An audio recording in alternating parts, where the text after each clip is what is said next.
Good morning, children. Welcome back to your science class. How are you all? Children, I hope you all are fit and fine, or you have very well performed your half yearly exams. So, children, today we are going to start chapter number 8, Body Movements. Children, we know our body is made up of cells. Cell is the basic structural and the functional unit of our life. So, children, there are some unicellular organisms like amoeba and the multicellular organisms like animals like the human beings are present in the living world. So, children, there is a progressive increase in the complexity of the body organization, and a series of organs and the organ systems have developed, so that we can say the different organs and organ systems serve the various needs of the organism. For example, we can take the example of the digestive system performs the functions of the nutrition. Same type, the respiratory system helps in the breathing and the gaseous exchange. And the circulatory system is for the internal transport of the materials.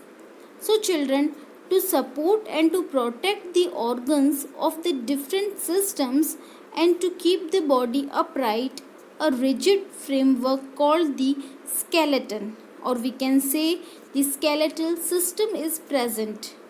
So, children, this is also the system for the helping in the movement shown by the living organism.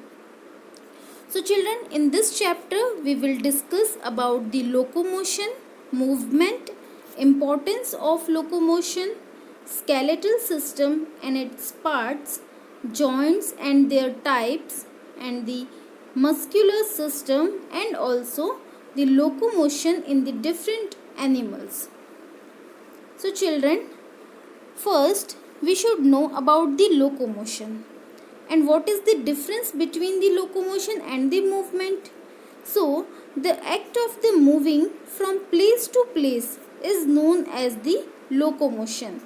It involves the movement of whole body, as in walking, running, swimming or flying, and the movement is the change in the position of only a part of the body, as movement of the stem towards light in the plants.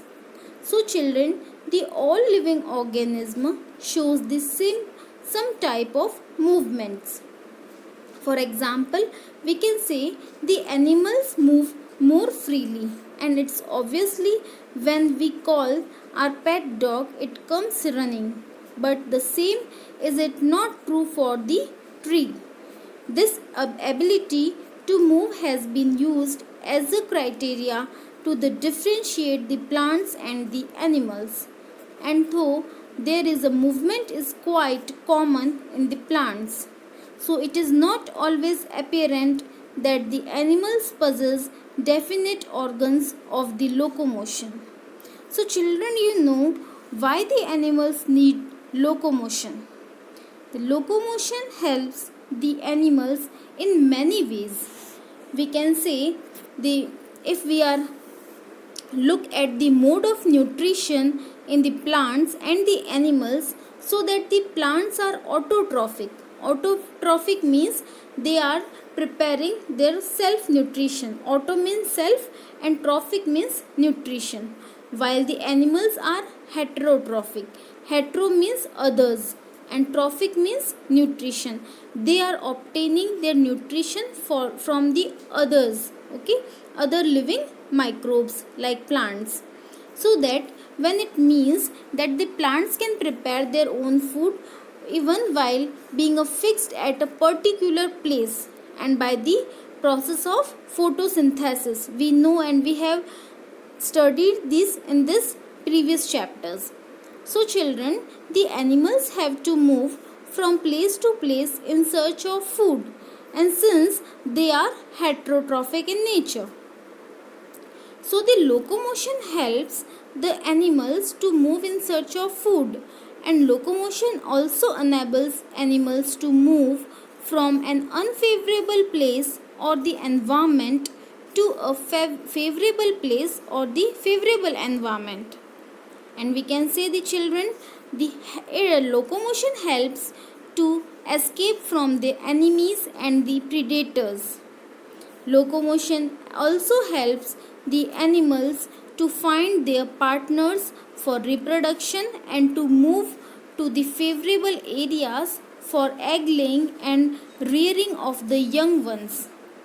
So children, now we have understood about the locomotion and the movement. After that, we will start the new topic, joints. So children, what do you mean by joints? The important interference is that we are able to rotate or the bend only in the places where the two parts of our body are jointed together, like the neck, shoulder or the elbow. So these all places are called the joints. So children, the place where the two or more bones joints, or we can say the two or more bones meet, are called the term as the joints. And the joints allow the movement to take place. Some joints allow the more movements than the others. So some joints do not allow any movement. On the basis of this, there are the three kinds of joints. So children, the ends of the bones forming a joint is lined with a layer of the tough and the elastic tissues called the cartilage, and it helps to reduce the friction between the bones during the movement. It is also present in the other parts like the upper part of the ear, front part of the nose. So mainly there are three types of joints we will discuss in this chapter. The first joint is the immovable joint. Immovable joint is also called the fixed joint, or we can say the fibrous joints. The second type of the joints we can say the slightly movable joint, and this other name of the slightly movable joint is the cartilaginous joints. The third type of the joint is the freely movable joint, or we can say the perfect joints or the synovial joints.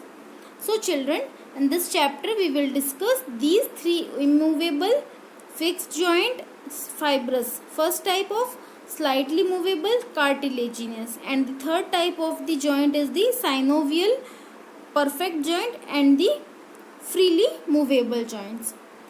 Children, the ligaments means the bones are the held together at the joints by the structure. This structure is called the ligament.